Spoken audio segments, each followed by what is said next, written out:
Antes que eu me esqueça, né, Lu? Cadê minha colinha? Bom, eu sou Rodolfo, vou fazer minha descrição. Eu sou um homem branco, de cabelo curto, óculos preto, arredondado, barba mal feita. Tô com uma camiseta azul, tenho uma... não sei o nome disso. Eu achei esses dias e coloquei aqui no meio da cozinha, que é uma luz, aquelas luzes de jardim, é isso? É, né? Não sei o nome, tem um nome isso. E sou um dos coordenadores do projeto, que se chama Contemporaneidades em Danças de Salão, palestras, oficinas e publicação escrita.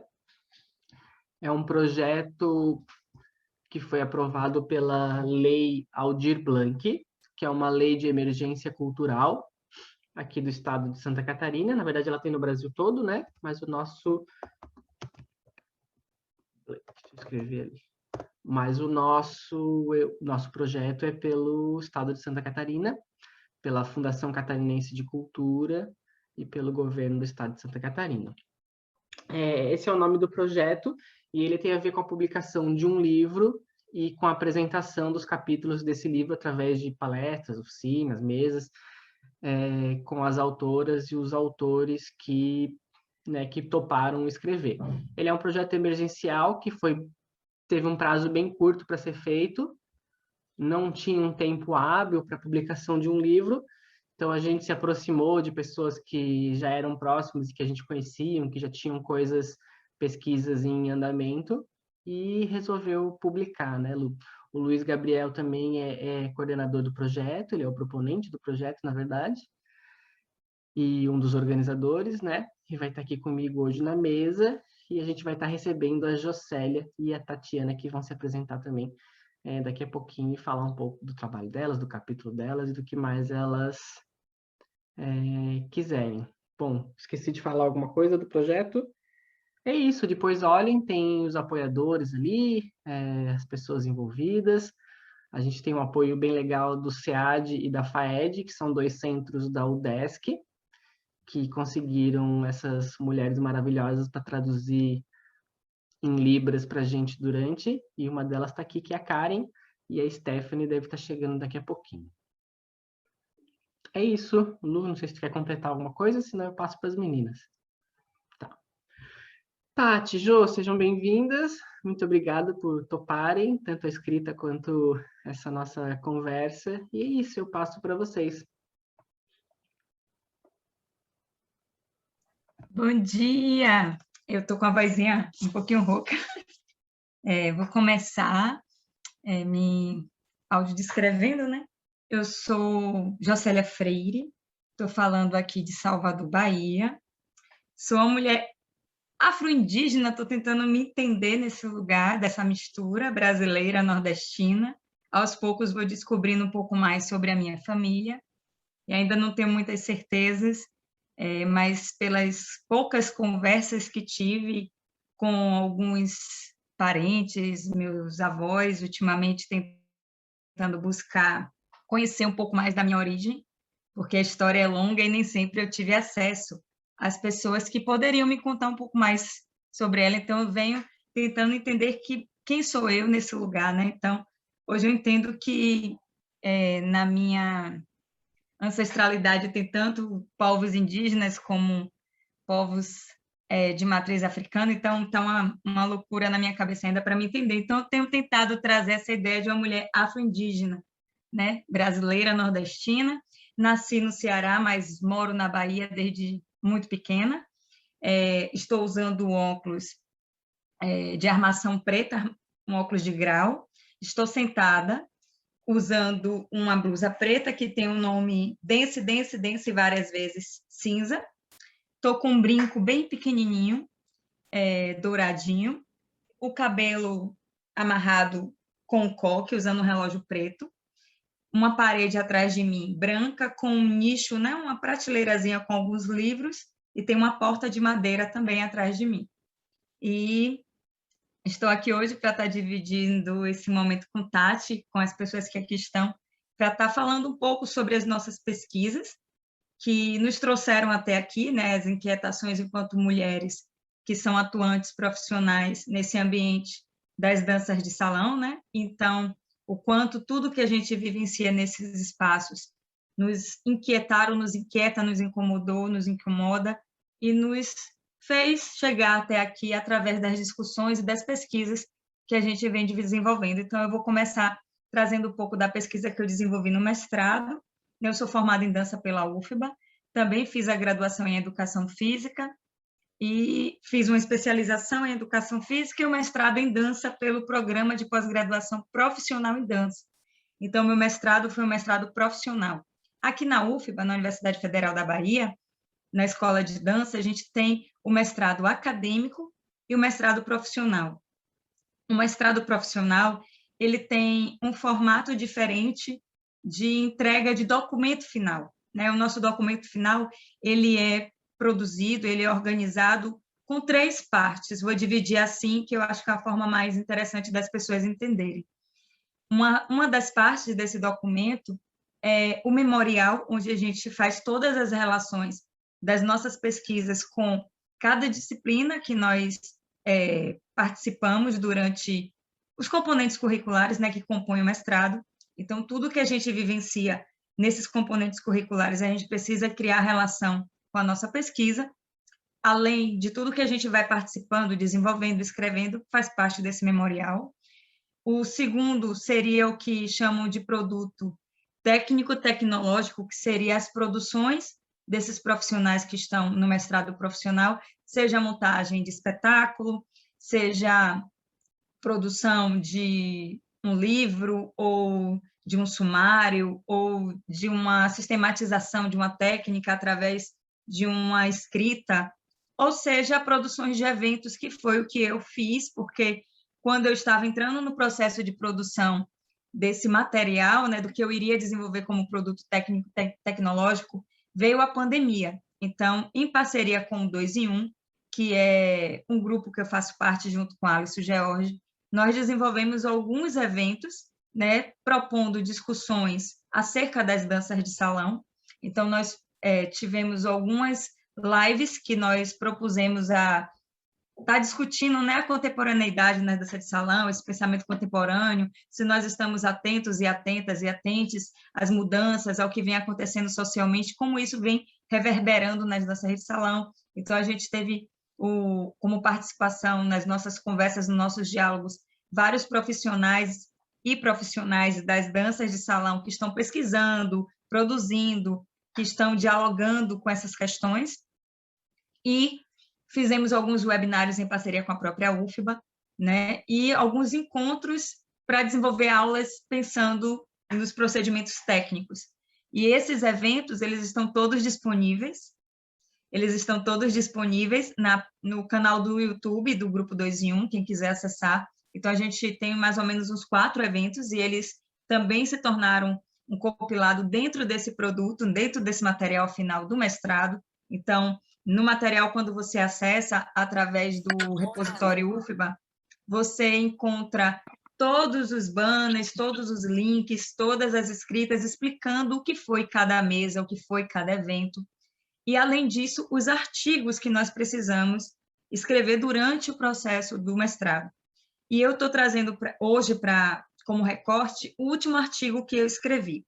Antes de falar desse artigo, que traz mais os aspectos gerais mesmo da conclusão dessa pesquisa, do mestrado, eu queria falar sobre qual foi a primeira pergunta que deu norte para o projeto inicial, o projeto de pesquisa, que foi aulas de danças de salão.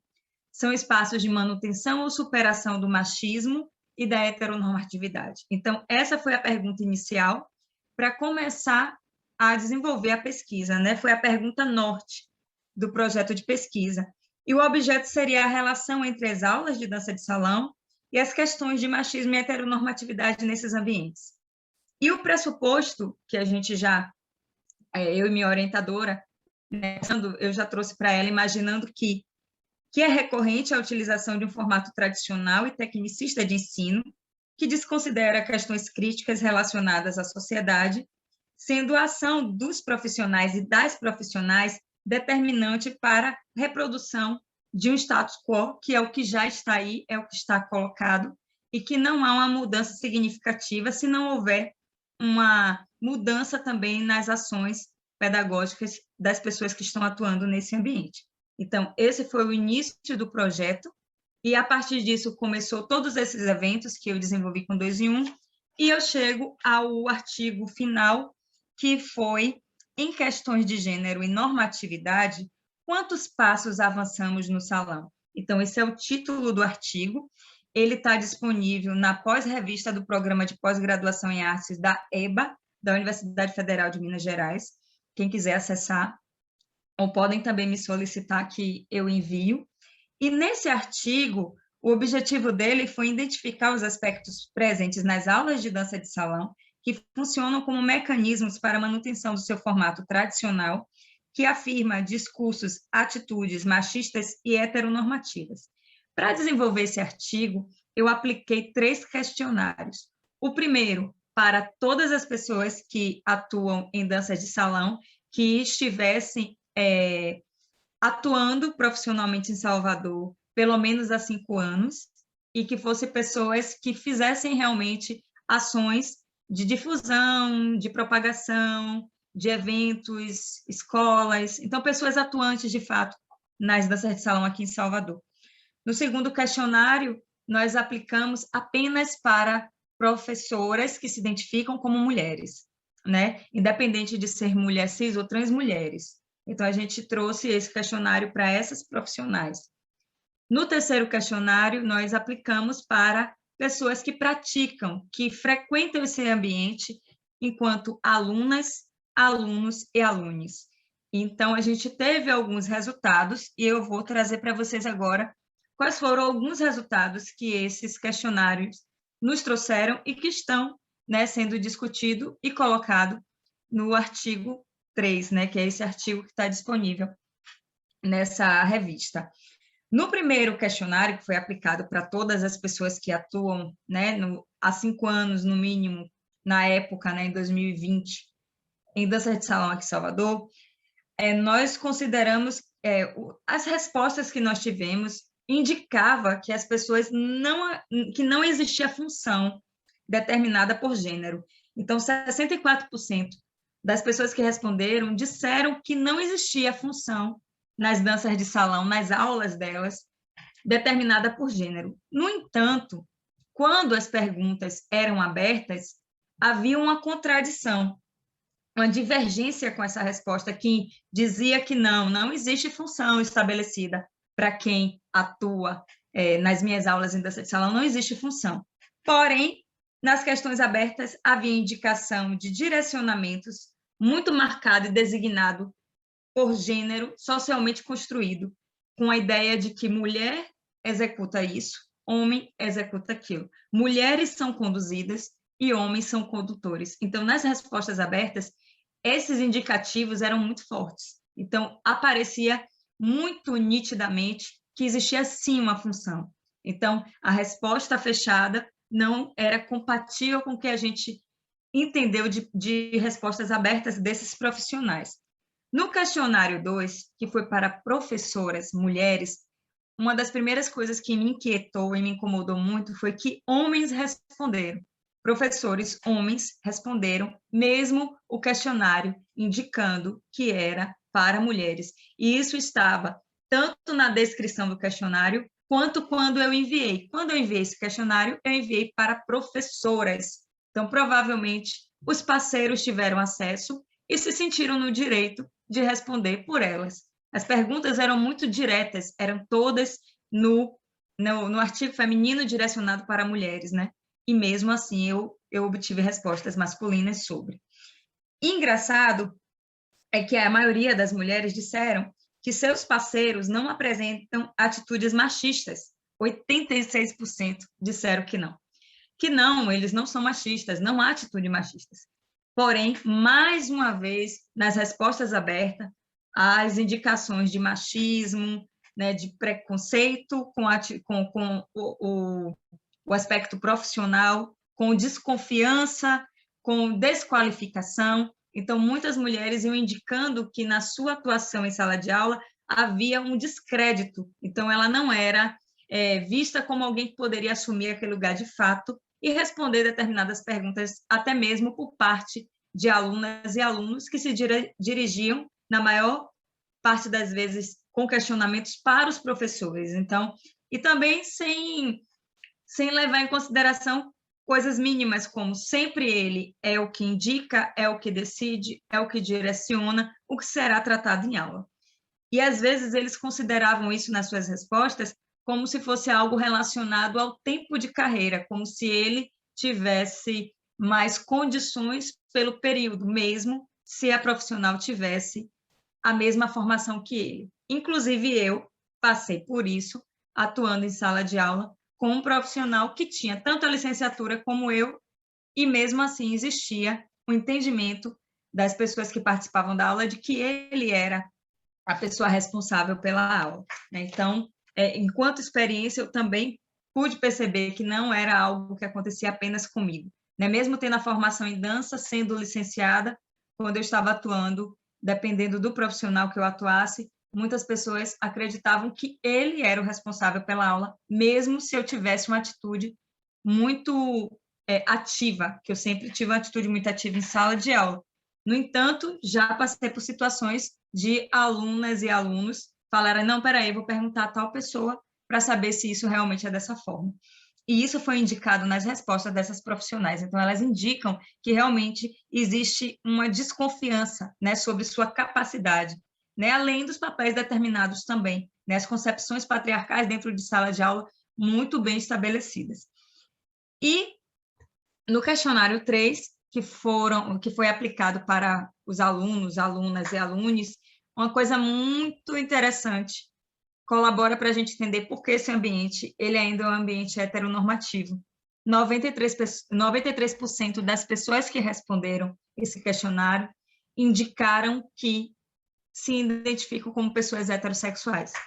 E 77% dessas pessoas são mulheres, o que é interessante porque a maioria que está atuando em sala de aula são homens, que estão à frente das aulas são homens, porém, quem sustenta esse ambiente enquanto pessoas que estão ali vou usar uma palavra que eu não gostaria de usar, mas eu vou usar porque é mais direta, para consumir essa aula, são mulheres, E o quanto esse ambiente continua sendo um ambiente de reprodução de machismo, o quanto muitas alunas acreditam, que esses homens são fundamentais para essa aula acontecer. E esse é um ponto importante da gente trazer, que é 93%, ou seja, quase 100% das pessoas que frequentam esse ambiente, das que responderam o questionário, se consideram heterossexuais. E outros indicativos, nas respostas que a gente foi avaliando, indicava também que muitos profissionais e muitas profissionais mudavam a nomenclatura apenas porque tem havido uma mudança, e não porque há um olhar crítico sobre isso. Então, exemplos como uma pessoa relatou, que em uma aula, uma professora, inclusive uma mulher, disse que estava utilizando condutores e conduzidas, mas que era apenas porque todo mundo estava usando, que para ela tanto faz, damas e cavalheiros tinha a mesma função. Então, para ela não mudar a nomenclatura. Havia uma mudança só por conta do movimento que vem acontecendo e algumas pessoas têm dado indicativo de mudança na nomenclatura, então eu estou mudando porque está tendo um movimento, mas eu não entendo muito bem do que se trata. E, além disso, mudando para condutores, homens, e conduzidas, mulheres. Não são pessoas que conduzem ou pessoas que são conduzidas. São homens que conduzem e mulheres que são conduzidas. Então, de certa forma, não houve uma mudança significativa, porque a função continuou a mesma, estabelecidas, generificando o movimento do que é de mulher e do que é de homem. E, para fechar, o nome que foi dado a esse compilado de trabalhos que eu falei para você que no mestrado profissional a gente tem, quem for procurar no repositório da UFBA, o nome é Gancho Redondo, Puladinho Peão, repensando as concepções das danças de salão. Eu fiz esse jogo de brincadeira introdutória com uma estrutura que é vista como rotina no samba de gafeira, como algo que é comum, gancho redondo pular de um peão, é como se isso não mudasse, para a gente repensar se realmente não muda, se realmente a gente não pode quebrar, se a gente não pode fazer de uma outra forma. Então, repensar essas concepções, repensar esse lugar. E aqui eu fecho a apresentação desse artigo, que foi o que trouxe os aspectos mais gerais da pesquisa e que indicaram realmente que o lugar da mulher dentro desses ambientes ainda é problemático e que, sim, ainda é um ambiente machista, heteronormativo, apesar das indicações de mudanças a partir do que a gente tem visto de pesquisadores, pesquisadoras, né, grupos que estão questionando e que há, sim, um indicativo de mudança, mas ainda há muito trabalho para a gente poder desenvolver e conseguir uma mudança mais ampla, né? Que a bolha se expanda ou exploda, né? E aí vá para frente. Tati, meu amor, Deixa eu só obrigada, gente. aproveitar a pausa da Juscelia para tentar trocar o spotlight. Eu não estou conseguindo botar o spotlight de volta para Karen, não sei por quê. Eu estava combinando com a Karen, eu acho que a gente pode trocar 20 porque vocês começaram atrasados, mas ela estava uns 20 minutos a postos, né? Então, mesmo ela não interpretando, ela estava ali. Daí a gente pode trocar 10h20, né? Já foi, agora 10h40. Aí você vai no vídeo dela e substituir destaque, em vez de adicionar, entendeu? Que Deixa eu daí só fazer um consegue já teste. trocar automático. Eu vou só fazer um teste porque não está aparecendo para mim o spotlight dela. Deixa eu ver se eu tirar o teu, se aparece o teu. Aparece. Tá.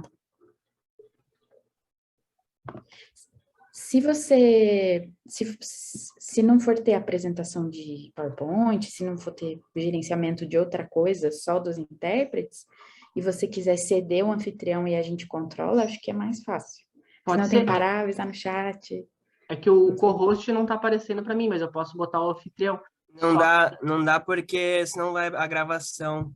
A gravação tá contigo, Rolf. Tira a gravação? Entendi. Ah, tá. Não, tranquilo. Não, Daí vai perder então, a gravação. Então vamos fazer assim de 20 em 20, 40 e 11, 11 e 20, pode ser? Pode. Obrigada. Bom dia, todas, todos e todes. Eu sou Tatiana Zinelli, vou começar fazendo a minha audiodescrição. Vou falar bem devagar, tá, Stephanie, para colaborar com você. Bom, eu sou uma mulher branca. Falar naturalmente. Eu sou uma mulher branca, eu tenho 49 anos, eu estou falando de Curitiba, no Paraná. Eu tenho cabelos cacheados, um pouco abaixo dos ombros. Hoje eles estão presos na frente apenas com um arco. Eu estou usando um óculos de aros grandes, num azul bem clarinho, é um óculos de grau. E um batom bem suave, num tom nude. Eu uso aparelhos nos dentes, estou com uma blusa de moletom vermelha. Hoje está muito frio em Curitiba. E estou usando fones de ouvido de cor branca. Ao fundo, na minha lateral esquerda, uma parede amarelo bem clarinho, um tom de creme, e atrás de mim, em tom de laranja, onde aparece um quadro com uma flor e também uma porta de madeira que está aberta nas minhas costas. Quero começar também agradecendo a oportunidade de estar dividindo esse espaço, esse momento, não só com a Juscelia, que além de uma grande amiga, é uma inspiração profissional e de mulher para mim, já há bastante tempo, mas também com todo o elenco que compõe esse projeto. Bom, eu também sou filha do professor Gastão e da professora Araci, ambos professores da Universidade Federal aqui do Paraná. Sou mãe do Emanuel e da Gabriela. O Emanuel tem 25 anos e a Gabriela 22. E sou casada com o Ivo já há 21 anos também. Então, é a sou composta por essa família. A pesquisa na qual tanto o capítulo do livro como essa oficina se inspiraram, ela embasou a minha dissertação de mestrado. Bom, eu sou formada em artes cênicas pela PUC do Paraná, tenho uma especialização em fundamentos estéticos para arte e educação pela FAP, também uma especialização em danças de salão, teoria e técnica pela FAMEC, e fiz o mestrado profissional em artes pela FAP Unespar. Terminou em 2021. E a dissertação do mestrado, ela que inspirou, né, e embasou essa oficina e o capítulo que eu dividi com a Jocélia no livro, tem o título A Autonomia da Mulher que Dança em Pares, uma releitura para a atuação das relações sociais e de ensino. E tentando ver essa questão do papel e da função da mulher de hoje, né, da mulher contemporânea, dentro dessa perspectiva que a dança de salão tem e, em muitos casos, insiste em permanecer, como a Jocélia muito bem disse, dentro dessa estrutura bem machista, bem patriarcal, principalmente sem que essas mulheres percebam esse cenário e esse contexto, né? Para essa pesquisa foram entrevistadas 109 mulheres, alunas de escolas de danças de salão em Curitiba. Todas elas se identificaram como mulheres hétero e cis. E o intuito desse questionário, dessa pesquisa, né, dessas entrevistas, era de conhecer a percepção dessas mulheres sobre o machismo nos ambientes e nos discursos das práticas e do ensino da dança de salão.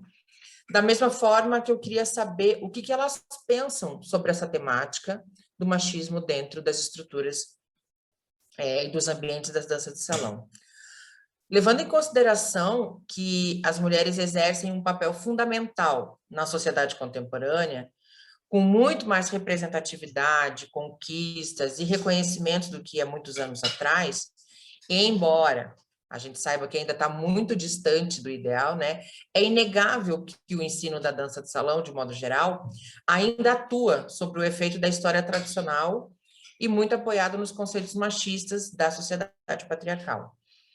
Naquele contexto histórico onde a dança de salão surgiu e que ainda permanece nos discursos, né? As mulheres não tinham autonomia, nem liberdade de expressão, nem de tomada de decisão, e nós temos isso nos dias de hoje, né? Nos tempos atuais, a gente percebe essa autonomia e essa tomada de decisão sobre quase absolutamente tudo referente à mulher.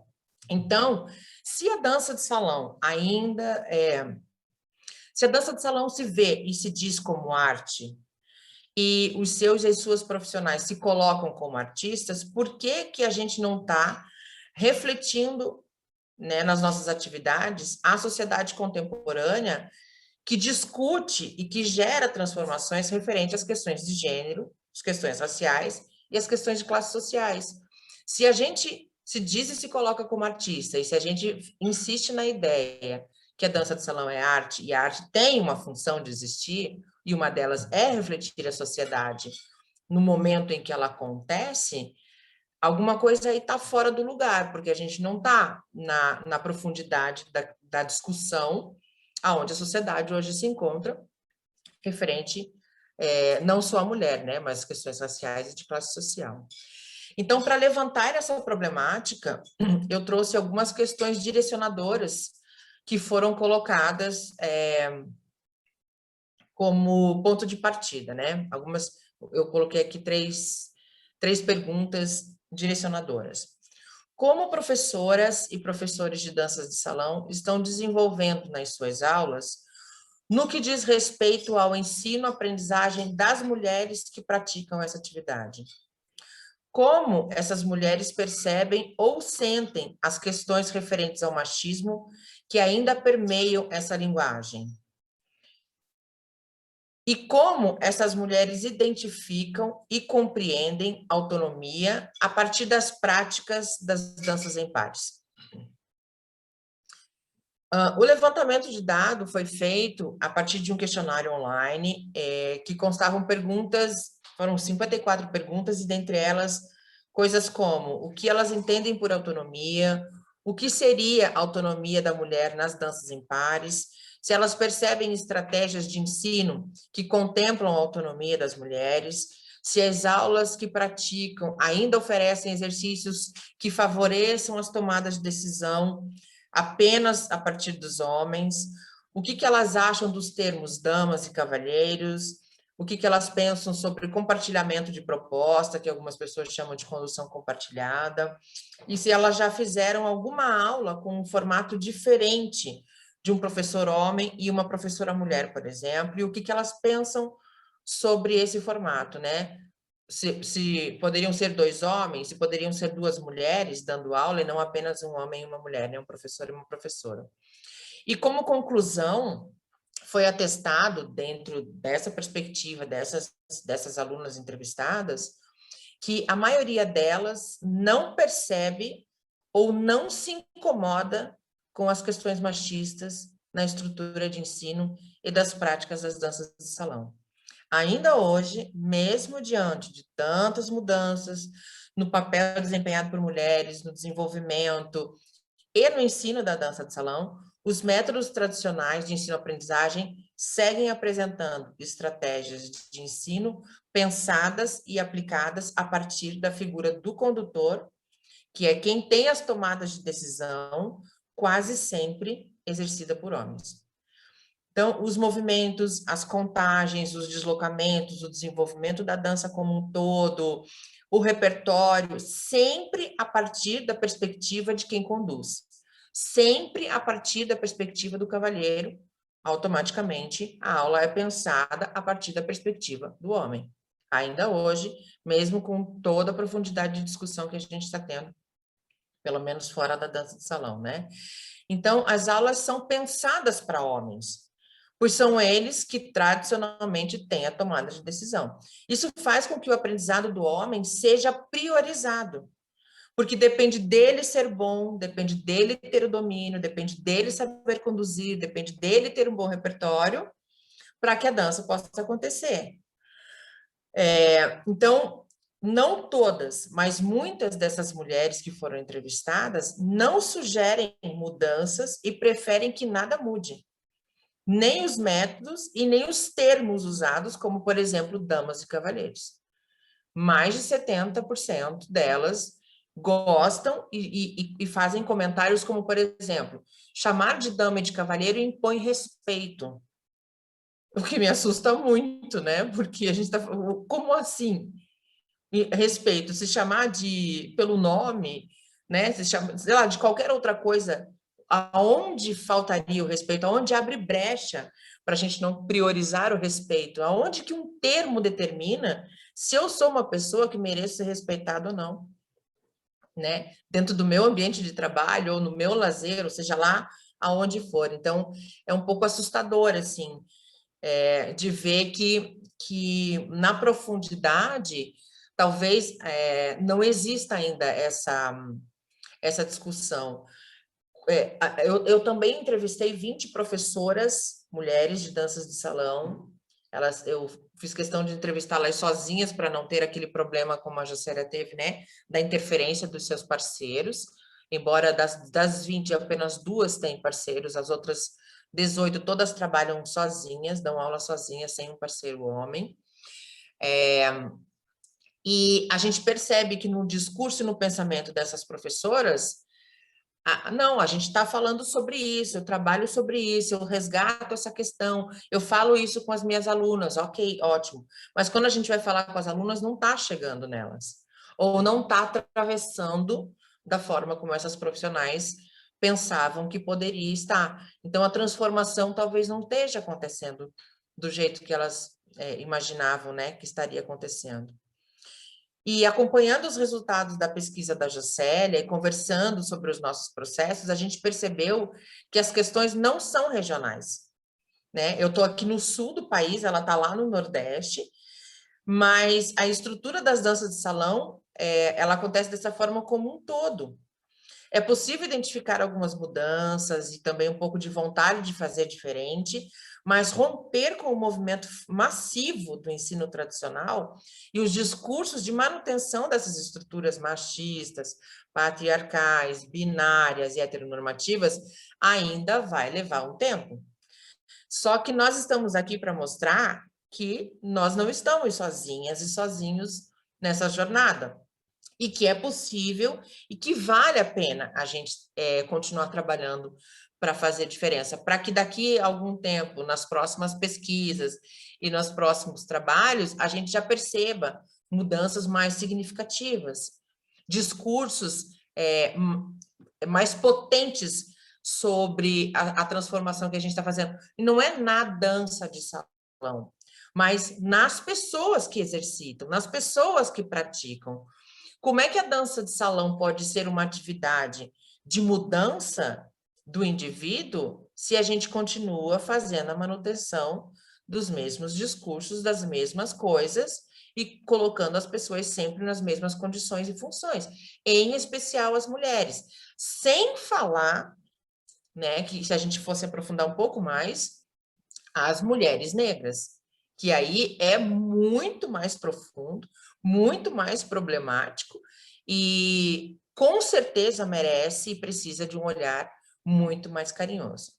Então, o que a gente fez foi isso, foi atravessar, foi conversar, né, as nossas pesquisas, os nossos resultados, mesmo estando em extremos do país, para ver que não é localizado, não é um problema pontual.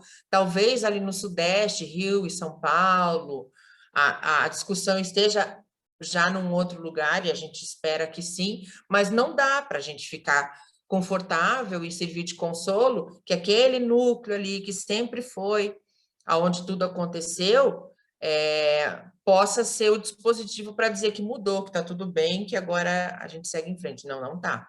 Tem bastante coisa para fazer, a gente tem muito trabalho pela frente, e a gente tem não só mulheres, mas pessoas incríveis, levando muito soco na cara, levando muito tapa, inclusive perdendo o trabalho, né? A gente sabe de muitas mulheres que confrontaram essa questão, por exemplo, eventos que contratam homens denunciados por assédio. E quem foi tirada, né? Quem foi demitida, sei lá, quem abriram mão dessas mulheres, então elas foram tiradas dos eventos para manter os homens, em função delas terem reclamado que não gostariam de trabalhar no mesmo evento onde tem um cara que está sendo acusado de assédio, por exemplo. E aí a gente faz o quê? A gente fica quieta para não perder trabalho e se submete a isso, ou a gente vai continuar perdendo trabalho e se ferrando porque os donos de eventos não querem perder, né, o nome do famosinho lá, enfim. Parece bobo, né, mas não é. É trabalho e a gente estuda pra caramba para estar lá, a gente se esforça um monte para poder merecer de fato esse lugar, só que isso não está sendo uma prioridade. A qualidade do profissional não é uma prioridade. Ainda tem, sim, essa questão do gênero, da fama e do lucro, né? O capitalismo se junta nessa conversa aí de forma acirrada. Então, como eu disse, é demorado, é profundo, mas eu acho que o resultado vai fazer valer a pena. Muito obrigada.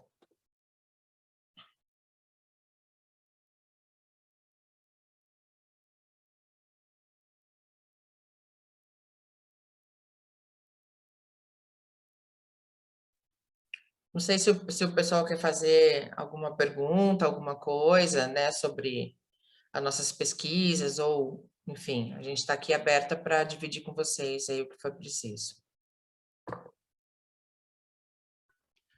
Eu tirei o spotlight, acho que sim, né? Aí eu deixo em galeria, para quem se sentir à vontade também, abrir o vídeo, o áudio. Acho que não tem problema, né? Mas é isso, abrimos para conversa, para perguntas, para trocas.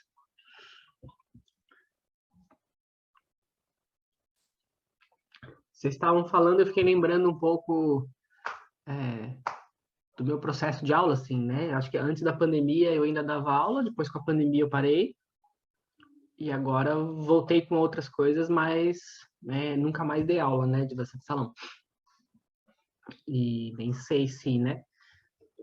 E aí eu fiquei lembrando, né, do período de aulas, assim, o quando, por exemplo, eu e a Cláudia, a gente começou a se incomodar com o formato dança de salão, começo de aula, assim, que o professor fica na frente do espelho, né, passando os movimentos, e a turma toda fica atrás repetindo, né? Eu acho que isso é bem comum na dança de salão, é bem padrão, né, de aula de dança de salão.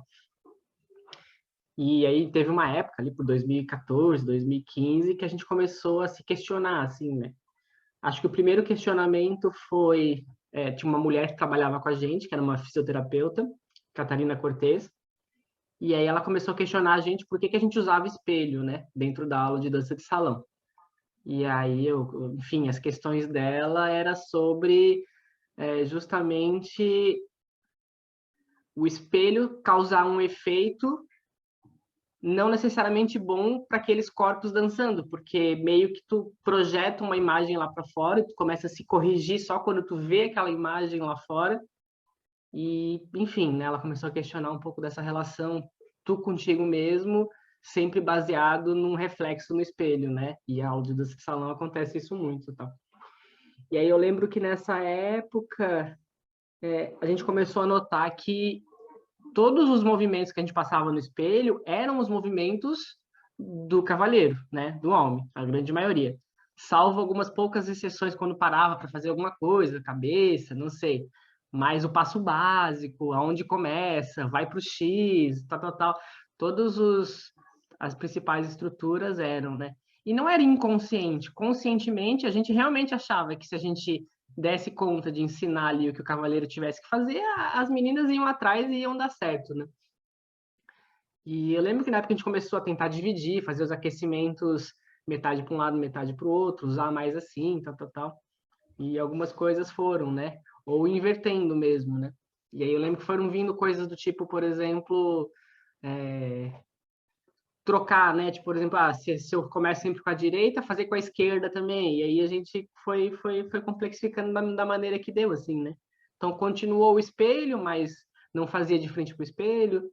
Continuou tendo a estrutura, mas fazia dos dois lados. A gente foi mudando, assim, né?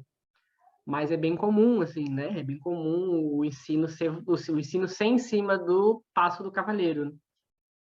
Se a gente parasse o assunto aí, né? Não entrando, por exemplo, na questão de ensinar tudo para todo mundo ou de não ensinar nada para ninguém, enfim, aí tem várias vertentes, assim, né? Enfim, fiquei lembrando disso com vocês falando. Ruf, só para te avisar, você está em destaque e a Karen está pequenininha, a gente quase não vê ela lá. Não sei se era isso mesmo que você queria. Tô em Spotlight? É. Mas às vezes é só para você agora, porque talvez ele Agora tá tinha você, colocado. Luiz. Tem que... Agora você que tá no speaker. Se for ali no canto direito superior, coloca em galeria, daí você vai ver em galeria. Isso. É que quando a gente faz Spotlight, quando sai do Ah, Spotlight, ele deu. fica destacando as pessoas que falam, né? Aí lá em cima, no cantinho direito, tá escrito View. Aí tem o formato galeria. Aí volta para galeria.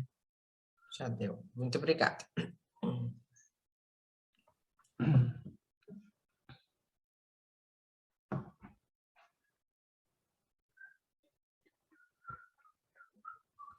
Alguém mais? Algum comentário, pergunta? Provoquem. Eu queria. Ah, vai, Luiz, vai você. Outro Luiz. Vai, depois eu faço a minha. Tati, eu assisti a sua defesa, estava lá, e eu não sei, eu não me lembro muito bem, assim, se você chegou a discutir essa questão, mas no início da sua fala hoje, você traz a dança de salão como arte, né? E eu queria entender se houve na sua pesquisa, porque eu ainda não tive a oportunidade de ler, mas vai acontecer muito em breve, se você chegou a aprofundar um pouquinho sobre essa questão, né, da dança de salão enquanto arte, entendendo, como você mesmo disse, que a arte tem essa função de desestabilizar os arranjos, né, então eu percebo a dança de salão enquanto arte quando estamos aqui reunidos, tentando discutir quais são esses hábitos da dança. Eu percebo ela em alguns lugares, né? Mas quando a gente pensa que o ensino da dança ele está baseado no ensino de repertório, a finalidade é você aprender o passo, né? Você ficar lá na frente do espelho, como o Rodolfo mesmo citou. As minhas aulas, elas eram assim até muito pouco tempo, assim, eu venho tentado questionar isso e pensar como que eu posso trazer um novo olhar, uma nova visão, um novo vocabulário para as minhas aulas, né? E isso, assim, construir fora do modelo é muito interessante também, né? Porque aí a gente não tem, assim, por mais que eu troque um pouquinho, ainda não tive ainda uma experiência onde eu pudesse olhar para ela e falar, nossa, cheguei num lugar confortável aqui. Eu acho que estamos aqui todos construindo possibilidades, né? Questionando. Então, eu queria mesmo era saber assim, se houve esse aprofundamento, porque eu gostaria de olhar para esse lugar também. Assim. Na verdade, no meu projeto, eu quero buscar um caminho que seja próximo à construção de um corpo que é artista também, dentro da aula da dança de salão, né? É o que eu gostaria com a minha pesquisa. E eu queria saber se você teve esse aprofundamento nessa temática.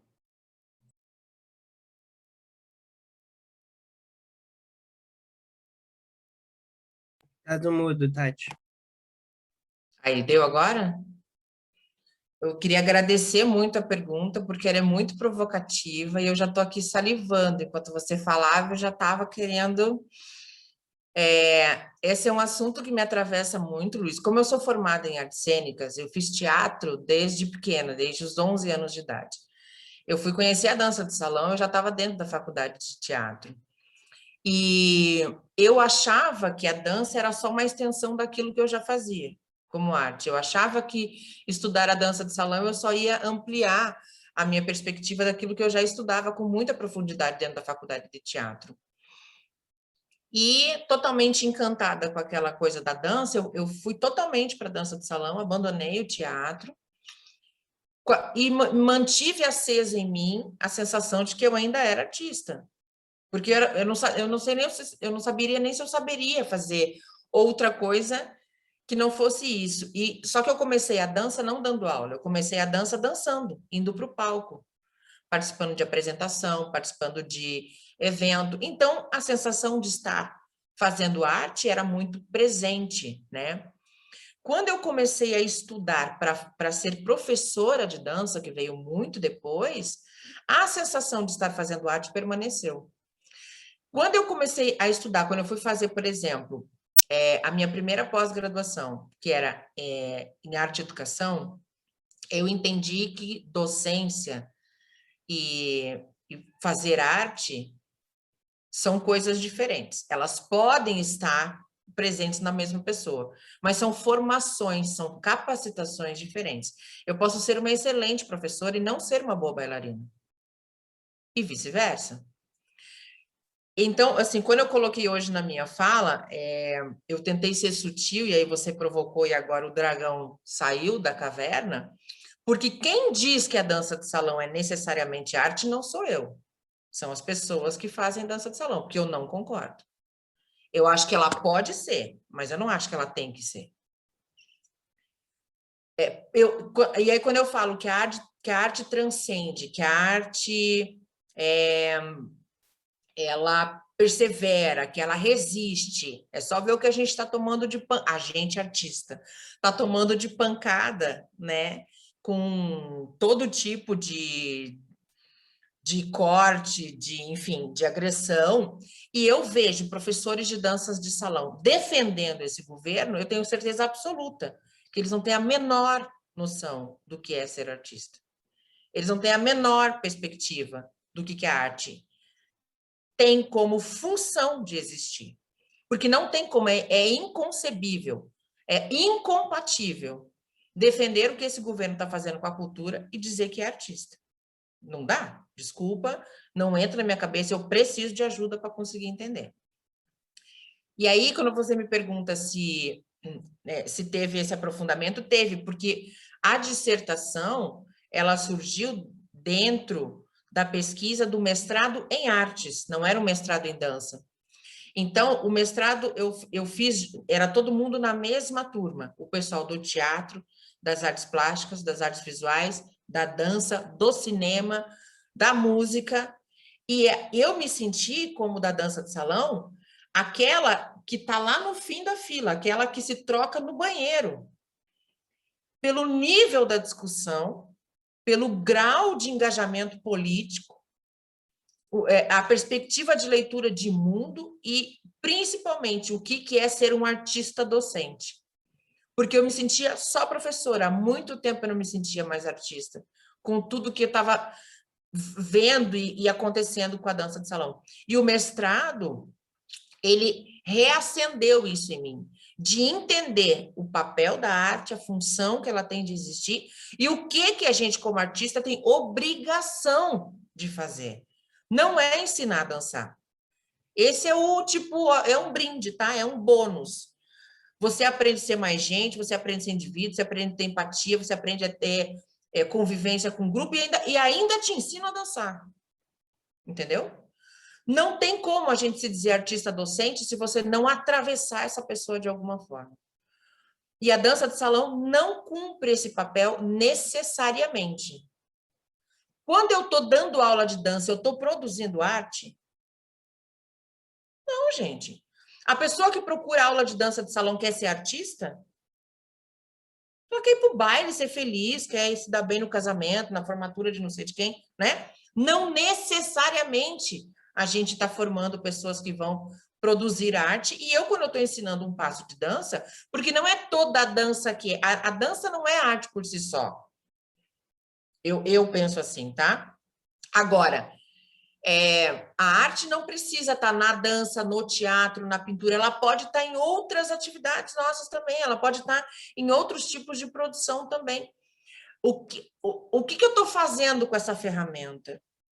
O que eu estou produzindo quando eu tenho uma atividade artística na minha mão como profissão, seja lá como for? Eu acho que é profundo, porque não dá para definir arte, né? Não tem como. Isso não é. Um pinico dentro do museu é arte. Né? E aí, eu posso não concordar, mas está lá, cara, está lá, e o cara está ganhando dinheiro. Enfim, é bem profunda a discussão, mas eu também não sei se eu estou te respondendo, mas sim, por estar dentro do mestrado em arte, a discussão sobre a profundidade do que seja e as funções e o papel que a arte e o artista têm é no osso, chega a doer na gente, sabe? Então, me ver ali sendo da dança de salão, dentro daquele ambiente, onde o pessoal das outras áreas davam um banho, davam um chulé, assim, ao mesmo tempo que é intimidador, me deu muita, muita vontade de mudar isso dentro da dança de salão. Você vai dizer que é arte? Diga, mas então faça. Então, faça. Então, cumpra teu papel de artista no mundo ou cala tua boca. Continua sendo aquele cara que ensina passo, que defende o Bolsonaro e que bate palma para esse governo aí, mas não vem conversar comigo, porque a gente não está definitivamente no mesmo lugar. E aí, eu posso falar um pouquinho? Pensando nessas questões todas, eu acho que vai para além da dança de salão, porque se a gente parar para pensar nas outras danças, nas outras modalidades, gêneros, sei lá qual seria a palavra adequada, todas elas vão passar por essa mesma questão. Balé clássico é arte, dança moderna é arte, dança afro é arte.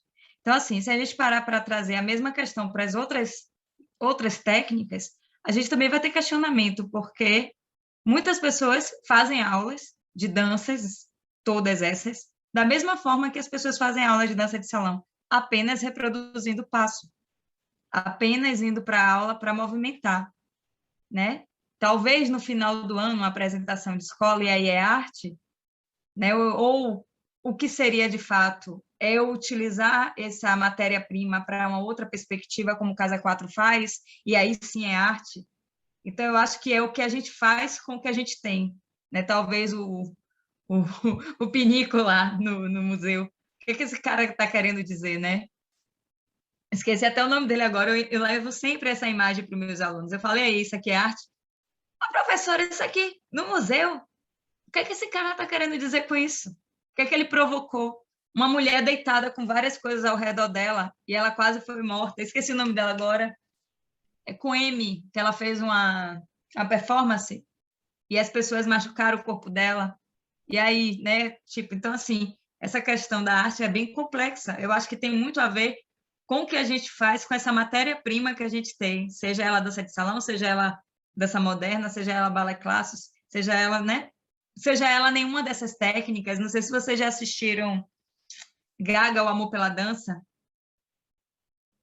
O quanto esse coreógrafo Orandi de Israel, ele é israelense, o quanto ele vai descobrindo durante o processo dele que os espaços onde tinham técnicas muito bem estabelecidas, como Martha Graham, não servia para ele. É isso, Marina Abramovic. Ela fez essa performance onde ela se colocava, né? As pessoas faziam essa... Eram livres, elas poderiam, inclusive, matar ela ali. Né? Então, o quanto essa relação do que eu quero provocar, do que eu estou questionando, acho que tem muito a ver com isso também.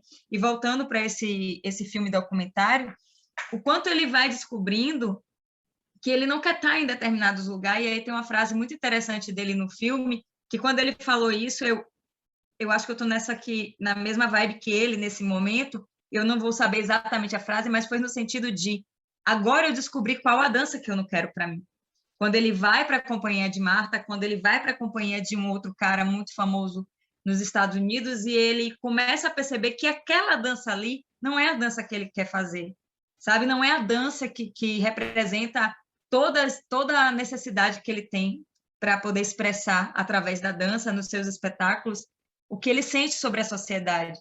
E aí tem todo, se vocês puderem assistir, eu acho bem interessante como ele vai descobrindo e como ele produz os seus espetáculos a partir mesmo de sensações, de como ele experimenta o corpo, faz o dançarino ou a dançarina, né, que está ali disposto e disposta para ele sentir e expressar, e quanto ele chega em um nível que, tecnicamente, para mim é surreal, né, que não foi fazendo 30 mil aulas de balé, talvez, que ele chega em algumas sensações que você olha e fala assim, caramba! Então, eu acho que tem muito a ver com o que a gente faz com essa matéria que a gente tem, essa... Né? O que a gente está fazendo? Para mim, o Casa 4 é um exemplo muito, muito interessante, porque está muito próximo de mim, do que esses meninos fazem com todas as dores que esses ambientes da dança de salão causaram neles, e essa técnica com esses movimentos, e ele transforma em 2 espetáculos que eu amo. Entre outras tantas companhias, mas porque eles, de fato, eu sei de onde nasceu, porque nasceu, e tudo que está por trás, então eu consigo trazer eles como um exemplo para mim muito, muito vivo, muito de verdade, sabe? Então, eu acho que tem muito a ver mesmo com a intenção, sabe? Eu posso pintar um quadro, só pintar, só reproduzir, isso é só reprodução também. E alguém vai olhar para esse quadro e vai dizer que é uma arte, né? E às vezes é só reprodução de técnica. Eu misturei umas cores de acordo com o que tem escrito, eu segui umas linhas, usei a técnica de não sei quemzinho, sei lá, pontilhismo, estou chutando aqui, tá? E aí usei essa técnica e consegui, entendeu? Vai lá, Acho Tati. também que a diferença, Jocélia, claro que eu concordo que hoje a gente entra nessa discussão, mas algumas atividades surgem como arte, elas existem como produção artística. Se a pessoa gosta, considera, compra, é uma outra história. A dança de salão, quando ela surgiu, ela não tinha esse intuito. Por exemplo, ninguém faz balé para ir para o baile, né? Algumas danças, elas têm a intenção de, em algum momento, ir para o palco.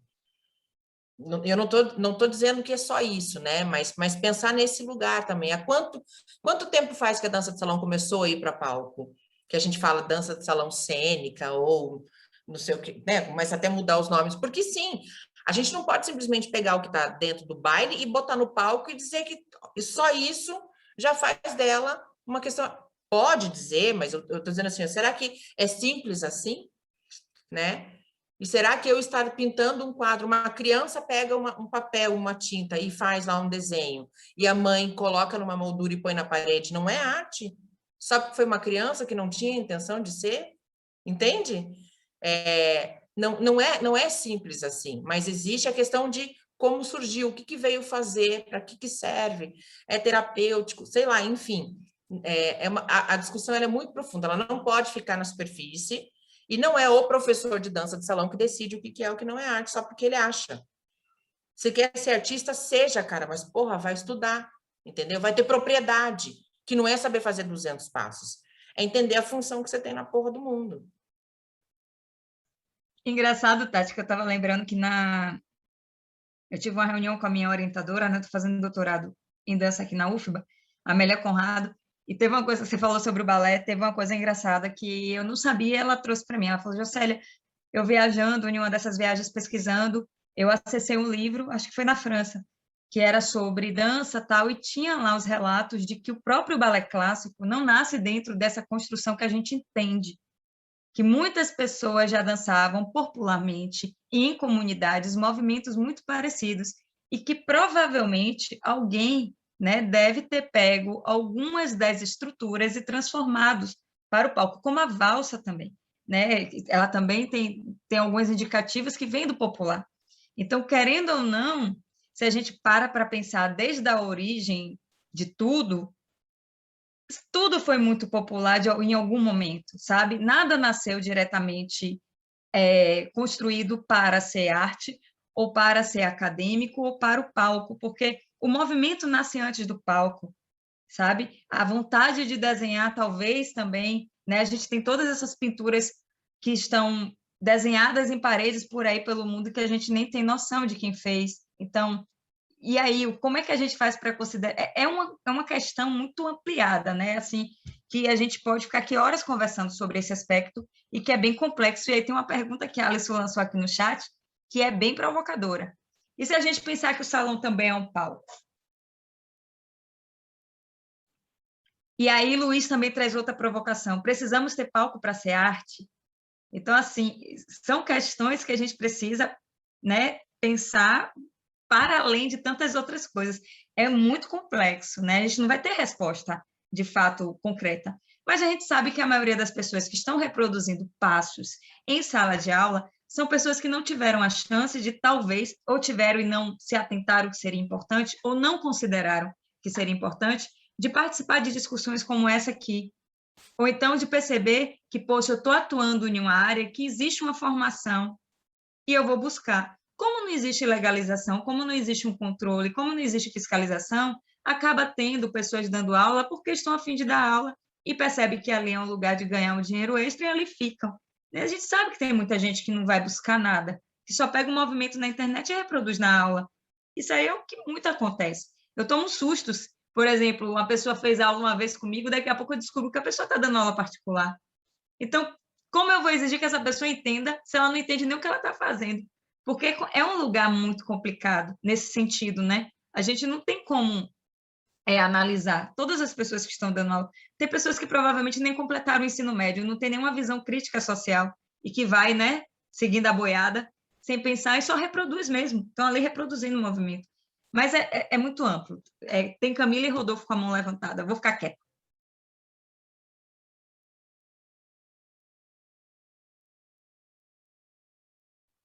Eu ou você, Rodolfo?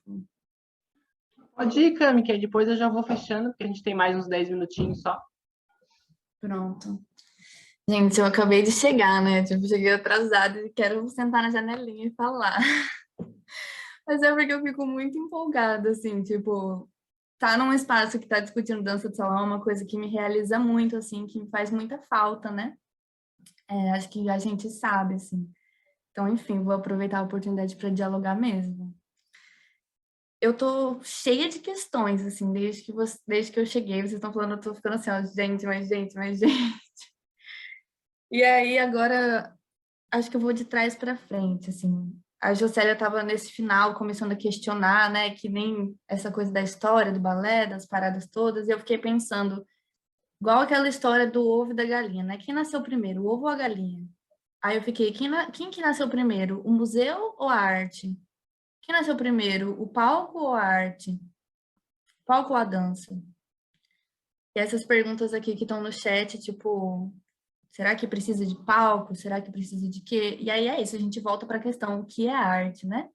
E aí, enfim, várias discussões, mas eu acho que teve uma coisa sobre o que Tatiana estava falando, respondendo o Luiz, que eu acho que nem sempre a arte vai se apresentar como a gente quer, como a gente entende ela, assim. Acho que nem sempre a arte vai ser o que a gente quer que a arte seja, ou o que a gente quer que seja arte.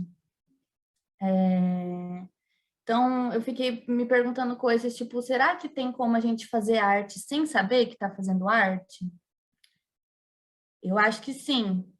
Eu acho que é muito, tipo, enfim, não sei nem como explicar direito, mas fiquei pensando também que existem artistas bolsonaristas, e nem por isso eles deixam de ser artistas. Fiquei me perguntando também se arte é um produto, arte é uma coisa que tem como ser exposta. O que é ser exposta? É ser visto? É ser sentido? Por quem? Quem está fazendo ou quem está vendo? Quem está vendo não está fazendo? Tipo, se a gente tem, sei lá, receptores, que eu não sei nem explicar neurociência direito, mas tipo assim, que quando a gente está assistindo um espetáculo, dentro do nosso cérebro, o processamento é como se a gente estivesse fazendo, tipo, a célula, como é que chama, gente? Se alguém sabe? Célula espelho, neurônio espelho. E aí, sabe que lugar é esse, assim, de quem faz o que faz? Mas enfim, é só isso, só vim para falar coisas aleatórias, soltas e questões. Sem conclusões, mas algumas conclusões também. Mesmo que elas sejam em formato de pergunta, assim, acho que Jocely falou, não tem como responder, né, concretamente. Eu falei, velho, talvez tudo seja concreto, talvez tudo seja uma resposta, e tá tudo bem, assim, a gente querer que tenha um padrão, um jeito específico, tipo, tem que dar para responder numa prova. Talvez a resposta não seja bem por aí também. E é isso, obrigada por poder ouvir vocês falarem, mesmo que seja bem pouquinho. Acho que o que eu tinha para falar vai muito de encontro ao que a Camila falou, assim, porque se parar para pensar, por exemplo, na música gospel norte-americana, não sou um entendedor, mas acho que todo mundo sabe que tanto a música gospel quanto, né, as celebrações em igrejas dos Estados Unidos são responsáveis pela produção de um país que produz muita música, né, e que domina o mundo, assim, né, não só financeiramente, mas por um tipo de potência de trabalho que vai longe, assim, né. Então, não necessariamente a música gospel norte-americana chega no mundo inteiro, mas as cantoras e os cantores que acabam tomando um palco mundial assim, tem forte influência de um país que é muito forte na questão da música cantada dentro da igreja, né? E eu cito isso como exemplo, tipo, de onde pode chegar o que facilmente um artista contemporâneo vai olhar e falar assim, não, mas isso não é música, tipo assim, né? Ou isso não é arte, né? Ou tal, né? Então tem um pouco esse lugar também de que é o que a Camila falou, assim, né? Acho que quanto mais se define o que é arte, mais talvez eu pessoalmente me afaste de refletir o que é arte, né? Eu pessoalmente acho que, por exemplo, reduzir a arte ao humano é um erro muito grande, assim, né? O que nos torna humano? A gente faz arte. Eu acho que então não. Então para mim arte é outra coisa. Tipo assim, né? Eu pessoalmente acho que arte não é um conceito, porque a gente está falando dele, mas não é um fenômeno necessariamente humano, né? Eu acho que a natureza dá exemplos de arte muito interessantes, dos quais a gente se aproveita a maioria das vezes, né? Então a gente vai lá e faz uma pintura linda e maravilhosa, mas quem começou esse processo? Foi o artista? Foi a tela em branco? Ou foi toda a ecologia do ambiente ali que o artista estava envolto, que criou aquelas sensações, que criou aqueles afetos, que criou aqueles sentires, e aí aquilo foi erguido no palco, na tela de alguma forma, né? Acho que o o Deleuze, para mim, é uma pessoa que define muito bem o que é arte, né? Que ele fala que é edificar percepções e afecções, né? Tem coisas que tu sente do mundo que, de repente, tu transporta elas para alguma coisa, né? E, nesse sentido mesmo, o artista bolsonarista faz isso, só que ele faz isso através de uma coisa que a gente condena enquanto sociedade, mas naquela micro-sociedade dele, fascista, tal, ele também está extraindo percepções e afecções, né? É complexo, né, esse tema. Acho que daria um outro grande capítulo, uma outra grande live, assim, né? Enfim. Bom, eu acho que eu passo para as meninas fecharem. Agradeço a presença de todo mundo. Teve bastante gente que foi entrando e saindo, assim, acho que foi um horário bom, 10h30, né? Sempre dá para fugir do que você está fazendo, quem sabe, não sei, tive essa impressão. Mas teve bastante gente entrando e saindo, geralmente a gente botou à noite, assim, né? Aí agradeço também as meninas que fizeram a interpretação, a Karen e a Stephanie.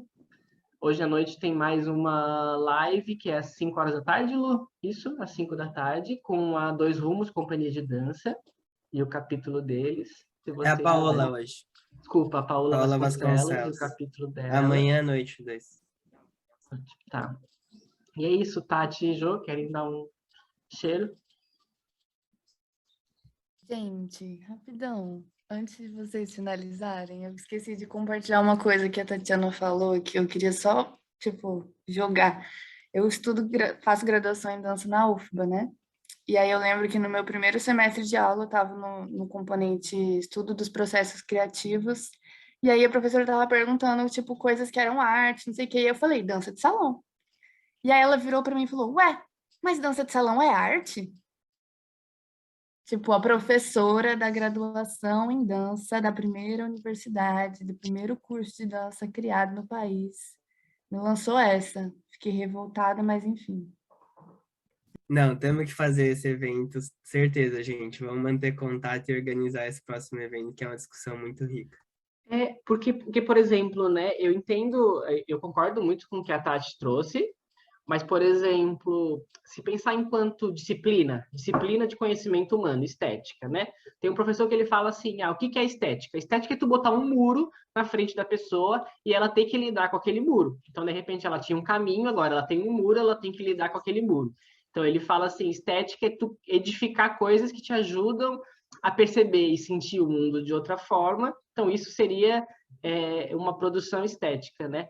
E, nesse sentido, qualquer coisa pode ser uma produção estética se te voltar a experimentar um mundo de outra forma. Então, uma pessoa que não assiste dança e vai lá e assiste uma performance que é só passo, ela está experimentando uma expressão estética, né? Um movimento estético. Então, nesse sentido, como disciplina, ela tá experimentando uma forma de arte, né? Por isso que eu acho que tem muitas questões, mas eu entendo o que a Tati fala, não é isso que essas pessoas acham que estão fazendo. Eu acho que essa é a questão. Tu tem consciência sobre o que tua produção quer ou o que tu quer com isso? Tu tem? Ok, beleza. Tu quer eleger o Bolsonaro. Tá bom, tá tudo bem. É isso aí. Agora, tu não tem. Tu tá fazendo aquilo sem a menor consciência e tu acha que tu tá produzindo outra coisa. Então, a gente precisa discutir sobre isso, porque o que tu tá fazendo com que mate as pessoas negras, por exemplo. A gente precisa conversar sobre isso. Olha só, isso aí é machismo. Assim, eu acho que vai além. Eu acho que a questão que a Tati traz as pessoas, elas às vezes acham que estão fazendo um tipo de produção artística e tal, só que elas estão fazendo outra coisa, mas elas estão fazendo arte e elas estão promovendo uma experiência estética. Gente, vou agradecer, porque o horário do pessoal das Libras, né, para não passar. Então, eu gostaria de agradecer muito. Essa conversa dá pano para fazer várias roupas, vários figurinos. Então, vamos aí guardar esses paninhos para a gente costurar depois. Preparem aí uma mesa, uma live, um negócio sobre isso, tá? Para a gente fazer análises aí, conversar. Mas muito, muito, muito obrigada pelo convite. Tati, eu te amo muito, você sabe disso. É uma honra, um prazer e uma realização, tá? O pessoal da produção é uma realização pessoal, porque eu já tinha conversado com Tati que a gente precisava escrever juntando os nossos trabalhos, porque eles se parecem muito, é uma ponta a outra do nosso país. E vocês tornaram isso possível, vocês estimularam, vocês deram um empurrão na gente e a gente saiu rolando a escada super feliz, tá? Então é isso, Tati, muito obrigada pela parceria de sempre, você sabe que você é muito especial para mim. As pessoas que estão aqui, Cami, gente, muito obrigada, grande beijo. Araci, maravilhosa, valeu, gente. Obrigada, as meninas das Libras. Também ser breve. Karen, Stephanie, muito obrigada. Parabéns pelo trabalho de vocês, um diferencial. Rodolfo, Luiz, gratidão demais. Parabéns pela iniciativa, pelo sucesso do resultado. Jocélia, amor incondicional, recíproca verdadeira. Luiz Adriano, muito obrigada pela pergunta. Você viu que deu pano para manga, né? E já vai render muitas outras discussões e encontros. Camila, da mesma forma. Acho que é isso, a gente não tem como, com os nossos alcances, a gente não tem como dar conta de tudo, né? A gente vai até onde a gente tem perna para ir. E o legal desses encontros é fazer, sempre reafirmar que a gente sempre tem para onde ir além, né? Que a gente nunca está pronto e que a conversa, o assunto nunca termina, ainda bem. Então, que seja o primeiro de muitos encontros, Jô. Muito obrigada a todo mundo, tá? Um beijo grande, uma excelente semana para vocês. Até o próximo encontro. Quero estar lá, me chamem. É isso, gente. Vou parar a gravação.